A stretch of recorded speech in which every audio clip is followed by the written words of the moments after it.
All right, so you sent this over, these excerpts from Mauritius's pivot to artificial intelligence. It's called A Strategic Move for Economic Sustainability. And it's from TATANKA.site, December 16th, 2024. And honestly, I was a little surprised at first glance. Mauritius, an AI powerhouse.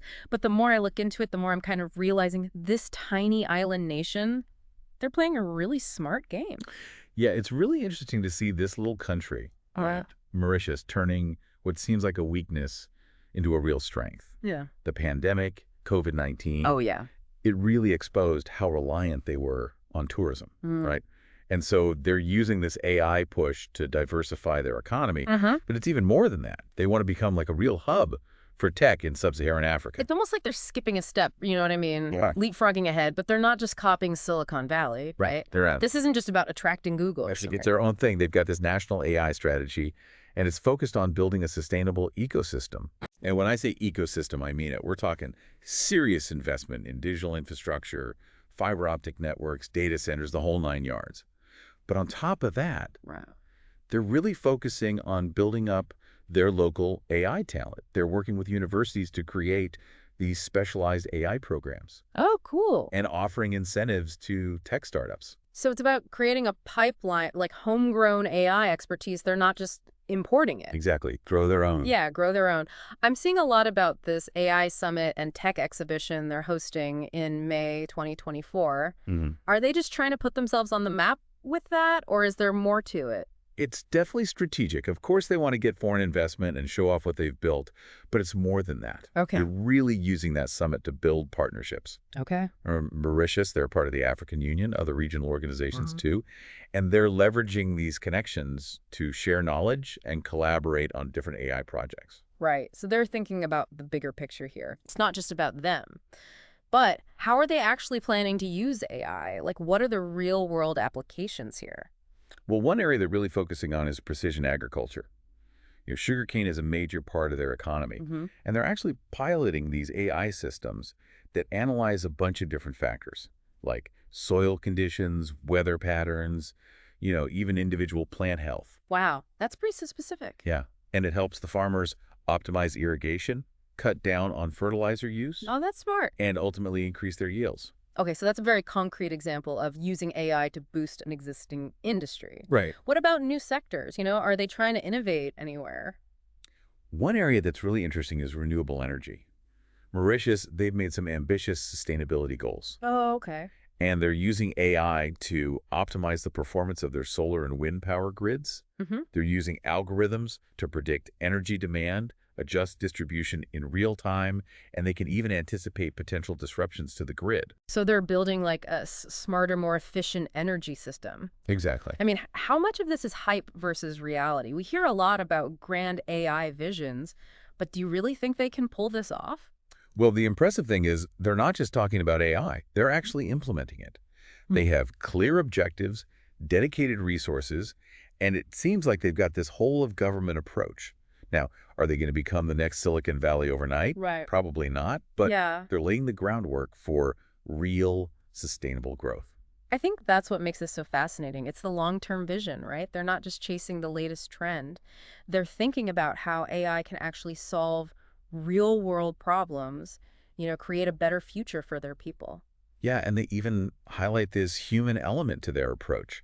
The article mentions this young Mauritian woman, Alina. Oh, I was just getting to her. Okay. Yeah, it's a perfect example of how this isn't just about, abstract technology. It's about people using it to make a difference. So tell me about Alina. What's her story? She's actually at the forefront of these precision farming initiatives. And, she faced a lot of skepticism from farmers. They kind of saw AI as this threat to their traditional way of doing things. I can imagine. But she really persisted. She kept explaining how this technology could actually empower them to make better decisions, to protect their livelihoods. So she's bridging the gap between the old and the new, bringing cutting-edge tech into this culture that's deeply rooted in tradition. Exactly. And she's not just some techie working in a lab somewhere. Right. She's out there in the fields, talking to farmers, understanding their concerns, showing them how AI can actually enhance their expertise, not replace it. That's a powerful message. It humanizes this whole AI revolution, right? It's not just about the algorithms and the data. It's about people working together to build a better future. And her story really highlights a key aspect of Mauritius's strategy, which is building trust. They're not just throwing technology at problems. They're focusing on education, outreach, making sure that everyone feels included in this transformation. So it's not just about building the tech. It's about building the trust and understanding that people need for that tech to be adopted and to really make a real impact. Exactly. And that brings us to another key aspect of their strategy. Hold on. Let's pause there for a moment. I want to bring our listener into this conversation. What's standing out to you so far? Is it the ambition of this tiny island nation, taking on such a huge challenge? Or is it the way they're weaving together technology, sustainability, and this human element? And one thing that's really insightful about their approach is this focus on building a robust regulatory framework for AI. Oh, okay. So they're not just letting the technology run wild. They're really thinking about safeguards to make sure that it's developed responsibly and ethically. Okay, so they're not just gung-ho about the innovation. They're thinking about the potential risks, too. Exactly. What are they doing to specifically address those concerns? Well, data privacy is a huge one. They're enacting some pretty strict regulations to protect personal data and prevent its misuse. And they're also working on guidelines for algorithmic transparency. Okay. So making sure that the decisions that AI systems are making are understandable and accountable. Yeah, especially when we're talking about AI being used in things like healthcare or financial systems. Exactly. High-stakes stuff. Yeah. These decisions can have a huge impact on people's lives. Absolutely. And they're also being proactive about addressing potential bias in these AI systems. Okay. They're really working to diversify the data sets that are used to train these algorithms to make sure that they reflect the diversity of their population. Right. And reduce the risk of any discriminatory outcomes. So they're really thinking about the societal implications of this technology and trying to build a system that benefits everyone. Right, not just a select few. And I think that's a key takeaway from this whole deep dive. Mauritius is showing that AI can be this powerful tool for social good, for creating a more equitable and inclusive society. It's interesting how they're weaving together economic development, sustainability, and social justice. It's not just about boosting GDP, it's about building a better future for all Mauritians. Yes, absolutely. And they also recognize that this whole transformation is going to require some upskilling and reskilling of their workforce. So they're investing in education and training programs to make sure people have the skills they need to succeed.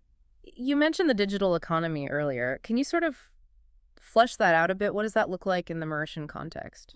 Yeah, so they really want to be a leader in e-commerce, fintech, and remote work. Okay. And they're creating the infrastructure, the digital infrastructure, that supports all those sectors and trying to attract foreign companies to set up shop in Mauritius. So it's not just AI in isolation. They're building a whole ecosystem for innovation and entrepreneurship. Exactly. And they're positioning themselves as a gateway for businesses that want to expand into Africa. Okay. They've got a stable political system, a well-educated workforce, and now they're adding this cutting-edge technological infrastructure to the mix. It sounds like they're trying to create this kind of virtuous cycle, right? AI attracts investment, investment creates jobs, and then those jobs fuel further innovation. Yeah, a positive feedback loop that drives sustainable growth. All right, so they've got the vision, the strategy, they're addressing the risks, but I have to ask, what are the biggest challenges they're facing? Is this all just too good to be true? Well, one challenge that they openly acknowledge is attracting and retaining top AI talent. Oh, yeah, I bet. Because they're competing with, these global tech giants. Of course. For skilled engineers and researchers. So they're trying to create an environment that's really attractive to those individuals. So it's not just about having the right policies, it's about creating a culture of innovation. Yes. A place where people actually want to live and work. Exactly. And that includes things like quality of life. Sure. Access to education and healthcare. Right. A welcoming and inclusive society. All of that. So they're thinking holistically about what it takes to build a thriving tech ecosystem. It's about the whole package. It's not just about the tech itself. Right. And then another challenge, and I think this is something a lot of countries are struggling with, is how to regulate AI without stifling innovation. Yeah, it's finding that balance, right? Right. That's a tough one. Too much regulation and You scare away investors and talent Yep. too little, Yeah. and you risk these unintended consequences. Exactly. And that's why this approach that Mauritius is taking is so interesting. They're trying to strike that balance by having these open dialogues with all the stakeholders involved. Okay. Businesses, researchers, civil society organizations. So it's not just top-down. They're actually listening to the concerns of the people who are going to be most affected by these technologies. Exactly. Trying to build consensus, a framework that everyone feels good about. You mentioned earlier how Mauritius is using those regional connections to share knowledge, collaborate on AI projects. Can you give me some specific examples of what that actually looks like? Sure. So they're working with other African countries to develop these AI-powered solutions for some of the challenges they share. Things like agricultural productivity, healthcare delivery, climate change mitigation. They're also sharing best practices when it comes to AI governance and regulation. So it's not about just exporting their own technology. It's about working together to find solutions that benefit the entire region. Precisely, building this network of collaboration and knowledge sharing. It's powerful. It is. It's like they're saying, hey, we might be a small island nation, but we can have a big impact by working together. I love that. And it all comes back to this bigger question of what Mauritius's story means for other small island nations, or frankly, any country looking to use AI for sustainable development. I think there's a lot to learn from their approach. Definitely. You know, having a clear vision, a strategic plan, and a commitment to building that robust ecosystem that can support innovation. And understanding that AI isn't just a technological tool. It's a social and economic force that needs to be, really carefully managed and directed. But before we get too far ahead of ourselves, I want to bring this back to our listeners. Sorry? What are your thoughts on this so far? What aspects of Mauritius's approach do you find particularly impressive or intriguing? You know, it's easy to get caught up in the details, right? The specifics of their AI strategy. But I think what's even more interesting is what this tells us about the future. Like, are we seeing a new model for development here? One where technology isn't just about economic growth, but about creating a more equitable and sustainable world. Yeah, I think Mauritius is really making a strong argument for that. They're showing that even a small island nation can be a leader in a field like AI that's so complex and changing so fast. And they're doing it in a way that really puts their people and the environment first. And that's what's so inspiring to me about this whole story. It reminds us that we have a choice in how we use technology, right? We can use it to concentrate wealth and power, or we can use it to empower communities, to protect the planet and build a future where everyone has an opportunity to thrive, Yeah, absolutely. And brings us back to that human element that we keep talking about. Elena's story. It shows how real change often starts at the grassroots level, with people who are passionate about making a difference. Yeah, it's like she's a perfect example, like a microcosm of what Mauritius is trying to do on a bigger scale. Right. She saw a problem, figured out a way to use AI to solve it, and she didn't give up, even when people were skeptical or pushed back. And her success really shows the power of collaboration, bringing together people from all different backgrounds to solve these complex problems. Like, she didn't do it on her own. Right. She worked with farmers, researchers, and policymakers to make it happen. It just shows that AI is not just about the algorithms and the data. It's about people working together, sharing knowledge, and building the kind of future that we all want. That's a great point. It really gets to the heart of what makes Mauritius so unique. They're not just focused on the tech itself. They're thinking about the people who are actually going to be using it and how it's going to affect their lives. They get that AI is a tool, and like any tool, it can be used for good or for bad. So the question is, what kind of future do we want to build? Are we going to let AI just make inequality worse? Or are we going to use it to create a world that's more fair and just? I think those are the questions we all need to be thinking about. The future of AI, it's not set in stone. It's something we're all creating with the choices we make every day. And I think this story of Mauritius gives us some hope, right? Yeah. It shows that it's possible to use AI to benefit everyone, to protect our planet, and to create a future that's both sustainable and prosperous. Yeah, it reminds us that we're not just watching this tech revolution happen, we're actually part of it. We have the power to shape the future of AI.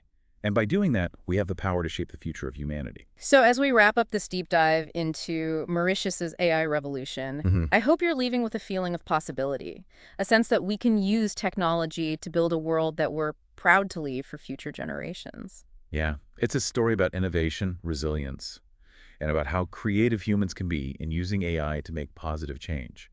And I hope it inspires everyone to think bigger, to be bolder, and to use this technology to build a better world for all of us. And that's it for our deep dive today. See you next time.